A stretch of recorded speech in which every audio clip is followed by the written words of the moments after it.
देश की राजधानी दिल्ली में 16 दिसंबर 2012 की सर्द अंधेरी रात में एक ऐसी वारदात को अंजाम दिया गया था जिसे सुनकर आज भी लोगों की रूह कांप जाती है और आंखें आंसुओं से भीग जाती हैं। एक चलती बस में 23 साल की मासूम सी लड़की के साथ 6 हैवानों ने दरिंदगी की सारी हदें पार कर दी थीं। जी हाँ, हम निर्भया केस की बात कर रहे हैं।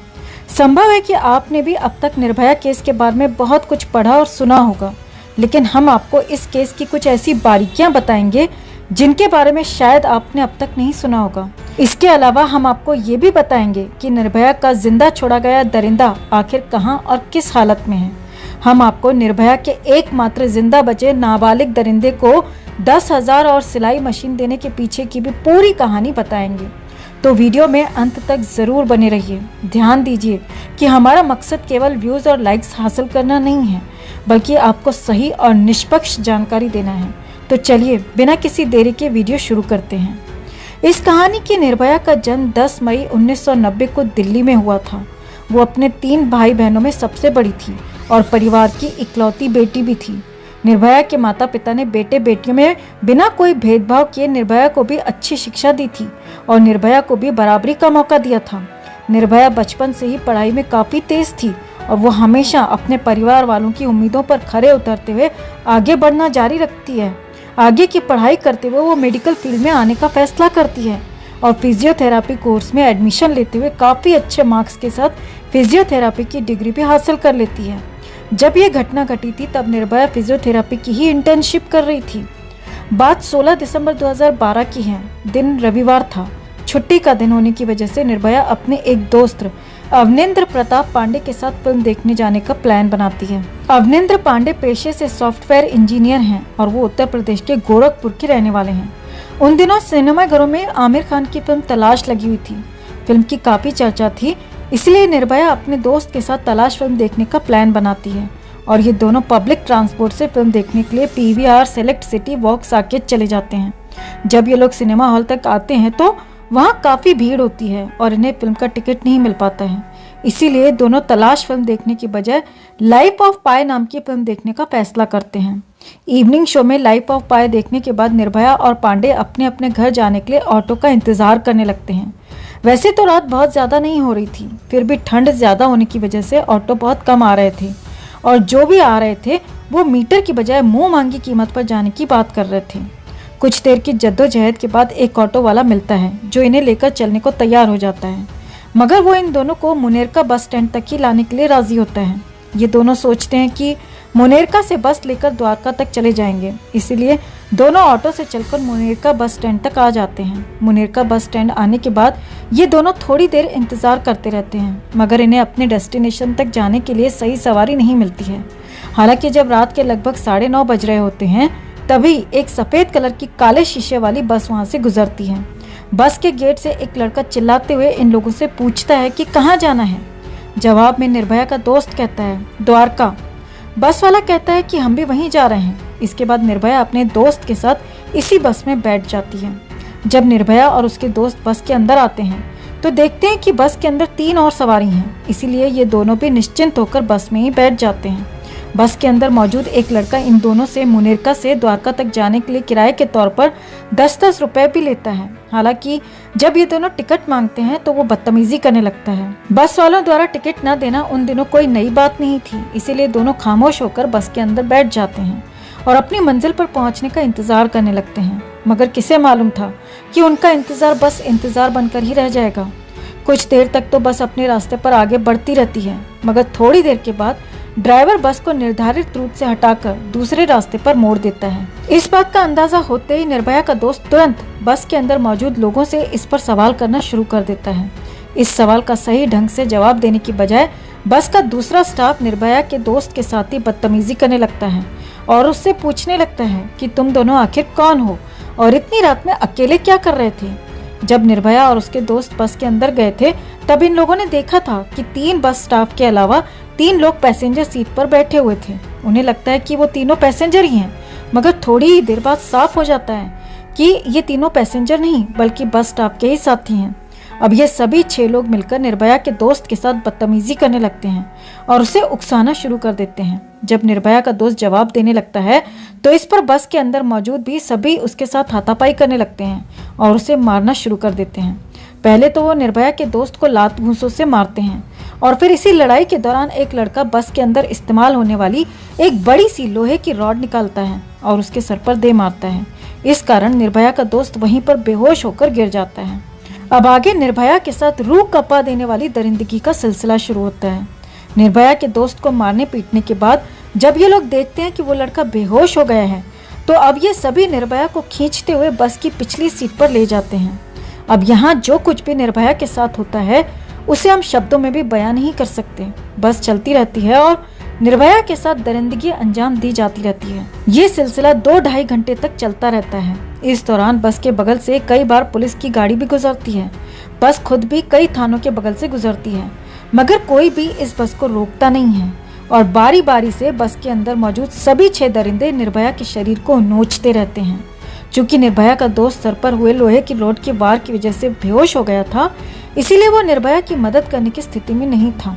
6 लोगों के साथ लड़ना अकेले निर्भया के लिए संभव नहीं था। फिर भी निर्भया अपनी पूरी हिम्मत लगाते हुए उन दरिंदों के साथ लड़ती है और बाद में हुए खुलासे के मुताबिक 3 में से 6 दरिंदों पर वो कई बार वार करती है और कईयों को वो काट कर बचने की भी कोशिश करती है, मगर अफसोस ऐसा हो नहीं पाता। जब उन सभी दरिंदों का मन भर जाता है तो ये सभी मिलकर निर्भया को बस से बाहर फेंककर उसे कुचलते हुए एक्सीडेंट का रूप देने का प्लान बनाते हैं। मगर उससे पहले ये लोग मिलकर तय करते हैं कि निर्भया का दोस्त भी मर जाना चाहिए। इसीलिए एक बार फिर से निर्भया के दोस्त के सर पर दोबारा लोहे की रॉड से वार किया जाता है और फिर दोनों को चलती बस से फेंक दिया जाता है। बस से फेंकने से पहले इन दोनों के कपड़े भी वो दरिंदे उतार लेते हैं और इनके पास मौजूद मोबाइल समेत दूसरे सभी सामान लूट लेते हैं। अभी रात के लगभग 11 बज रहे थे। बस के अंदर मौजूद दरिंदों ने निर्भया के दोस्त की जान लेने की पूरी कोशिश की थी, मगर वो उसकी जान नहीं ले पाते हैं। इस कारण बस से फेंके जाने के बाद निर्भया का वही दोस्त कुछ होश में आने के बाद लोगों से मदद की गुहार लगाने लगता है, मगर काफी लोग उसे नजरअंदाज करके निकल जाते हैं। हालांकि एक अनजान व्यक्ति इन दोनों को बुरी हालत में देखकर पुलिस को फोन करता है और थोड़ी ही देर बाद पुलिस की एक टीम भी वहां पर पहुंच जाती है और तुरंत दोनों को सफदरगंज अस्पताल में भर्ती करवाया जाता है। निर्भया के साथ कितनी बर्बरता की गई थी इसका अंदाजा आप इस बात से भी लगा सकते हैं कि निर्भया की आंत बाहर निकल चुकी थी, बेतहाशा ब्लीडिंग हो रही थी, पूरा शरीर चूर चूर हो चुका था और उसके शरीर के अंदर लोहे की रॉड डाली गई थी। निर्भया की स्थिति को देखते हुए तत्कालीन इलाज शुरू कर दिया जाता है। हालत इतनी ज्यादा गंभीर हो चुकी थी कि तुरंत ही उसे वेंटिलेटर सपोर्ट की जरूरत पड़ती है। कुछ ही घंटे बाद निर्भया के साथ हुई दरिंदगी की खबर मीडिया के जरिए देश दुनिया में भी फैलनी शुरू हो जाती है और जब लोग निर्भया के साथ हुई बर्बरता की कहानी सुनते हैं तो गुस्से से भर जाते हैं। लोग प्रशासन और सरकार के खिलाफ सड़कों पर उतरकर विरोध प्रदर्शन करना शुरू कर देते हैं। साथ ही साथ लोग जल्द से जल्द अपराधियों की गिरफ्तारी की भी मांग करने लगते हैं। देखते ही देखते ये विरोध प्रदर्शन आंदोलन का रूप ले लेता है और देश भर में निर्भया के समर्थन में प्रदर्शन होने शुरू हो जाते हैं। लोग देश भर में निर्भयता के लिए दुआ करना भी शुरू कर देते हैं, मगर निर्भया की हालत अस्पताल में दिन प्रतिदिन बिगड़ती चली जाती है। यहाँ तक कि 16 दिसंबर 2012 से लेकर 19 दिसंबर 2012 के बीच निर्भया की एक के बाद एक 5 सर्जरीज करनी पड़ती हैं। लाख कोशिशों के बावजूद निर्भया की स्थिति बिगड़ती ही चली जाती है। इस कारण 21 दिसंबर को भारत सरकार की ओर से देश के टॉप मोस्ट डॉक्टर्स की एक कमेटी बनाई जाती है और सरकारी खर्चे पर निर्भया को बेस्ट मेडिकल ट्रीटमेंट देने को कहा जाता है। इसके बावजूद निर्भया की स्थिति नहीं संभलती है, बल्कि उसके शरीर का तापमान बढ़कर 102 डिग्री से 103 डिग्री फ़ारेनहाइट तक चला जाता है। यहाँ तक कि इन्फेक्शन भी बुरी तरीके से बढ़ जाता है। इधर सड़कों पर लोगों का हुजूम निर्भया के लिए आवाज बुलंद कर रहा था, तो उधर डॉक्टर्स जी जान लगाकर निर्भया को बचाने की कोशिश कर रहे थे, मगर स्थिति बिगड़ती ही जा रही थी। इसी के बाद तत्कालीन प्रधानमंत्री मनमोहन सिंह के नेतृत्व में 16 दिसंबर को एक कैबिनेट मीटिंग बुलाई जाती है और उसमें फैसला किया जाता है कि निर्भया को वर्ल्ड के बेस्ट ऑर्गन ट्रांसप्लांट हॉस्पिटल में भेजा जाएगा। इसी के बाद निर्भया को सिंगापुर के माउंट एलिजाबेथ हॉस्पिटल में एयरलिफ्ट करके भेजने की तैयारी शुरू हो जाती है। फाइनली 27 दिसंबर को निर्भया सिंगापुर के माउंट एलिजाबेथ हॉस्पिटल में पहुंच जाती है और वहां उसका इलाज शुरू हो जाता है। मगर यहां आते ही निर्भया की हालत और भी ज्यादा बिगड़ जाती है और 29 दिसंबर को स्थानीय समय के अनुसार 4:45 पर निर्भया इस दुनिया को छोड़कर हमेशा हमेशा के लिए चली जाती है। निर्भया की मौत के बाद उसके शव को वापस दिल्ली लाया जाता है और कड़ी सुरक्षा के बीच निर्भया का अंतिम संस्कार कर दिया जाता है। निर्भया के दोस्त को कुछ दिनों के इलाज के बाद अस्पताल से डिस्चार्ज कर दिया जाता है। इधर निर्भया का इलाज चल रहा था, उधर ग्राउंड लेवल पर दिल्ली पुलिस काम करते हुए अपराधियों को गिरफ्तार करने में लगी हुई थी। इस घटना की रिपोर्टिंग के 24 घंटे के अंदर अंदर ही दिल्ली पुलिस ने कई सस्पेक्ट्स को गिरफ्तार कर लिया था। सीसीटीवी के जरिए दिल्ली पुलिस बस की भी पहचान कर लेती है और उसके आधार पर सबसे पहले उस बस के ड्राइवर राम सिंह को गिरफ्तार कर लेती है और फिर राम सिंह के बयान के आधार पर एक के बाद एक कुल 6 अपराधियों को गिरफ्तार किया जाता है। गिरफ्तार अपराधियों में 30 साल का राम सिंह, 26 साल का उसका भाई मुकेश सिंह था जो राजस्थान का रहने वाला था। इसके अलावा पुलिस ने 20 साल के विनय शर्मा को भी गिरफ्तार किया था जो एक असिस्टेंट जिम इंस्ट्रक्टर था। इसके अलावा 19 साल के पवन गुप्ता को भी गिरफ्तार किया गया था जो एक फल बेचने वाला था। इन दोनों की गिरफ्तारी बिहार और यूपी से हुई थी, जबकि छठे अपराधी को पुलिस ने उत्तर प्रदेश के बदायूं से गिरफ्तार किया था। शुरू में इस अपराधी का नाम पब्लिक में नहीं बताया गया था क्योंकि वो गिरफ्तारी के समय 17 साल और कुछ महीने का था और कानूनी हिसाब से वो एक नाबालिग था, इसीलिए उसकी पहचान गुप्त रखी जाती है। हालांकि बाद में खुलासा होता है कि इस नाबालिग का नाम मोहम्मद अफरोज था। अफरोज को आनंद विहार टर्मिनल से गिरफ्तार किया गया था। इसके अलावा पुलिस ने अक्षय ठाकुर नाम के एक 28 साल के लड़के को भी गिरफ्तार किया था जो बिहार के औरंगाबाद का रहने वाला था। ये सभी अलग अलग बैकग्राउंड के थे और इन लोगों की कुछ ही दिन पहले दोस्ती हुई थी और घटना वाली रात ये लोग पार्टी करने के मूड में ही घर से निकले थे। ये सभी मिलकर बहुत सारी शराब और खाने पीने की चीजें बस में भर लेते हैं और शिकार की तलाश में बस लेकर निकल जाते हैं। बहुत कम लोग जानते होंगे कि निर्भया को अपना शिकार बनाने से पहले इन लोगों ने बस के अंदर एक 35 साल के रमादेव सिंह नाम के एक कॉर्पोरेटर को पैसेंजर बनाकर पहले बस में बिठाया और फिर उससे पैसे और मोबाइल लूटकर उतार दिया। रमादेव सिंह उस लूट की जानकारी पास से गुजर रहे पुलिस वाले को भी देते हैं, मगर वो पुलिस वाले रमादेव सिंह की बातों को नजरअंदाज कर देते हैं। शायद उस समय पुलिस वाले रमादेव सिंह की कंप्लेंट को सीरियसली ले लेते तो इतना बड़ा हादसा होने से रुक सकता था, मगर उन्होंने कुछ नहीं किया। सभी अपराधियों की गिरफ्तारी के बाद सबसे पहले उनकी एक आइडेंटिफिकेशन परेड कराई जाती है और फिर निर्भया का दोस्त उन सभी 6 अपराधियों की पहचान कर लेता है। फिर इन लोगों पर मामला दर्ज करते हुए आगे की कार्रवाई शुरू होती है।